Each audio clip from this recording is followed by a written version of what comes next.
aujourd'hui nous sommes en compagnie de Magali Denoncin et de Gardia Alizé au musée Gommet de Virton pour une exposition très intéressante. Alors Gardia, je vais peut-être vous demander un petit peu parce que à la base c'est votre travail. En quoi ça consiste? On voit des panneaux derrière vous. Je vous demande un petit peu pour quelles raisons ils sont dans le musée. Quand je suis arrivée en stage, M. Culot m'a demandé de réaliser une exposition qui permettrait de comparer les villages de maintenant, les vues actuelles, avec les villages comme ils étaient avant. Donc du coup, on a mis en place cette exposition pendant toute la période du mois de janvier au mois de juin. C'était beaucoup de recherche, du coup, comme travail, parce que c'est intéressant. On part des photos, des anciennes photos, j'imagine. Hein. Oui, alors en fait, ce qui s'est passé, c'est que j'ai dû faire tout le tour des photos de la bibliothèque. Donc, merci Magali. En fait, il y avait à peu près 8500, entre 8000 et 9000 photos que j'ai dû tout visionner, plus les cartes postales, sélectionner les rues où on voyait le plus l'architecture, les maisons, le patrimoine, etc. Donc il y a eu un premier classement qui s'est fait à ce niveau-là, et puis il y a eu ensuite un second classement qui s'est fait par la suite quand j'ai montré les photos à Magali, à Myriam, à Monsieur Culot, pour qu'on puisse vraiment voir ce qui avait bien changé, pour avoir vraiment des photos très représentatives. Voilà, Magali, quand on entend Gardia, on se dit finalement c'est logique dans un musée de retrouver des photos comme ça anciennes et de faire un comparatif. J'ai même pas de question, mais je pense que c'est logique tout simplement. Oui, c'est logique. Donc ici au musée, on conserve vraiment tout ce qui est mémoire de la Gaume dans son ensemble, donc tous les aspects différents de la Gaume, dont le patrimoine.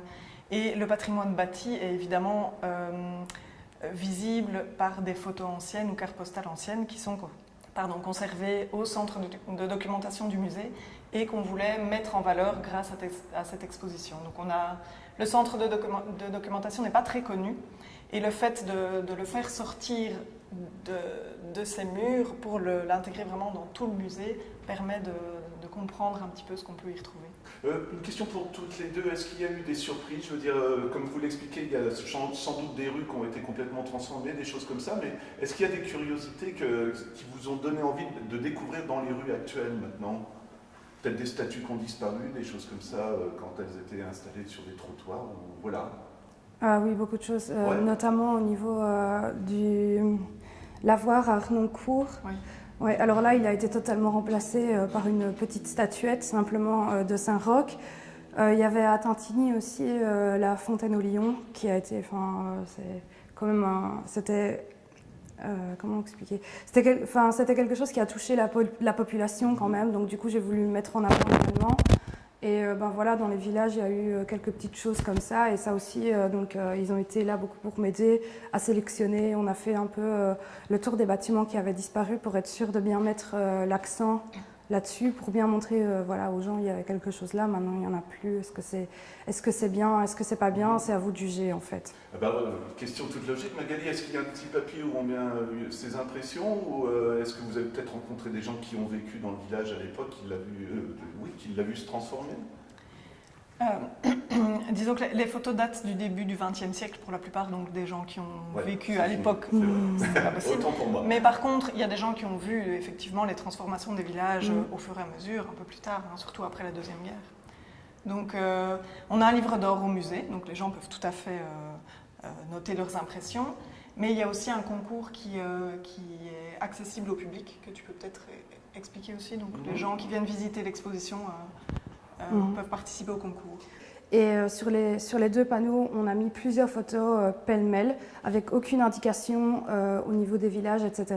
Et tout simplement, les gens, en visitant l'exposition, doivent retrouver les lieux des villages, les villages d'où proviennent les photos. On a mis aussi bien des anciennes que des nouvelles photos.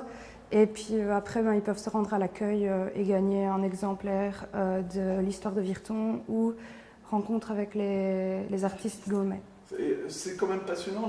Je ne sais pas si vous pourrez me répondre, mais le public qui vient, est-ce que c'est des personnes âgées ou des nouvelles personnes qui viennent habiter dans la région et qui veulent connaître un petit peu le passé du coin, ou comment ça se passe? Un peu de tout, je pense. Un peu de tout, oui. Et les bâtiments, quand on regarde quand même, malgré tout, on voit qu'il y a, ça reste, il y a des bâtiments qui sont encore là, quoi, finalement. C'est intéressant de voir l'évolution d'une société comme ça. Oui, oui, oui, c'est très intéressant de voir l'évolution des villages, que ce soit en Gaume ou ailleurs d'ailleurs. Oui. C'est vraiment Ouais. une exposition qu'on pourrait transposer dans n'importe quelle région du monde en fait.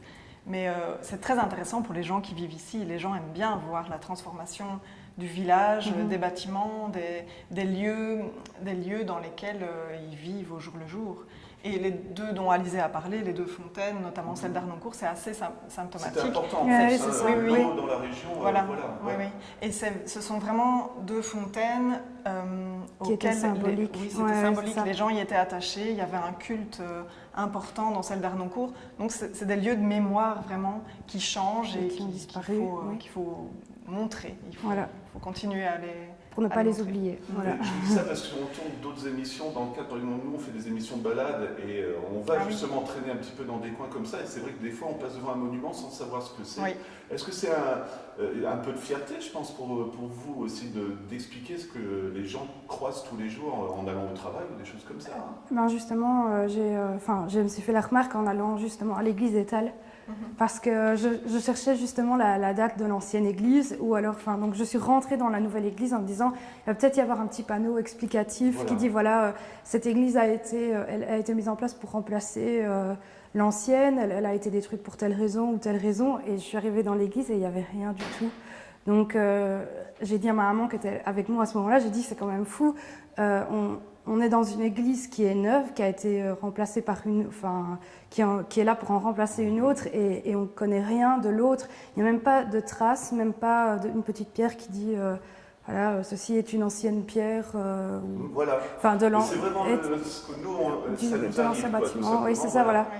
Et ça, je trouve ça vraiment triste. Et je trouve qu'on devrait, on Ça peut devrait être le un faire message. partout. Voilà. Oui, Oui, voilà, parce c'est que ça. message Oui, pour, oui. c'est passionnant malgré tout pour les passionnés d'histoire, des choses comme Oui, ça. Ouais. oui. Il y a beaucoup de travail encore. Si Il y a on veut. beaucoup de travail. Oui, beaucoup. c'est sûr. Combien de panneaux on peut découvrir tout au long de la visite dans le musée à peu près? Il y a à peu près 200 vues. Donc ça fait 400 photos. Voilà. Alors au niveau des panneaux, j'ai pas le chiffre exact. Non, mais... Non, je ne sais plus. Et c'est quelque chose que vous allez poursuivre? Est-ce que vous pourriez vous intéresser à d'autres villages, par exemple, ou comment Non, ça- non, non. On ne va pas sortir de la Gaume, puisque le musée s'intéresse à la Gaume. On va rester dans la Gaume. Mais que ce soit par contre côté français ou côté belge, hein, c'est ce qu'on... Voilà. Est-ce que c'est une initiative que vous voudriez lancer justement par rapport à vos collègues des autres musées ou des choses comme ça? Non, c'est pas spécialement un message. C'est plus un message pour les politiciens, pour les gens qui s'occupent de patrimoine, de leur montrer comment ont évolué les villages et peut-être de leur montrer les erreurs à ne plus faire ou les choses qui ont justement Bien fonctionné. qui ont bien fonctionné. Voilà. C'est vraiment intéressant. C'était vraiment dès le départ cette idée-là quand, Oui. Oui, ouais. oui, vraiment. Oui, dès le départ. Oui, oui. Dès le départ, quand je suis arrivée, M. Culot m'a dit voilà, le but c'est vraiment de se faire, que les gens puissent se rendre compte à quel point leur patrimoine change et à quel point il est parfois très important de le garder intact ou parfois de le modifier un petit peu, mais surtout je pense que son but c'était de montrer à quel point il était important de le garder intact et de perpétuer une tradition qui est là depuis très longtemps. Voilà, bah, je vous remercie. Mais c'est vraiment passionnant. Il faut inviter les gens. On va peut-être rappeler les heures d'ouverture, si vous voulez bien, Magali. Et jusque quand on pourra voir ces panneaux dans le musée? Oui, alors les heures d'ouverture, le musée est ouvert tous les jours jusque fin août, de 9h30 à midi et de 14 à 18h. À partir de septembre, il est fermé le mardi. Et l'exposition dure jusque la mi-octobre. Oui. Voilà. La Donc, mi-octobre. mais nous, on est une télé locale française, mais je pense qu'il faut venir aussi le public français. Oui, Parce oui, que oui. c'est la même chose, quoi, finalement. Ouais. On a Les villages sont très semblables et on fait partie d'une même région qui a Ouais. été Ouais. séparée On a assez vécu tout ça. arbitrairement.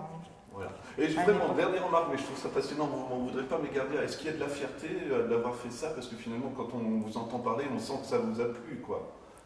Quand même un petit peu, oui. Et- Oui, parce que j'ai vraiment j'ai pu découvrir vraiment la région comme moi je l'avais jamais découverte. Pourtant, j'adore la Gaume, je suis vraiment une amoureuse de ma région.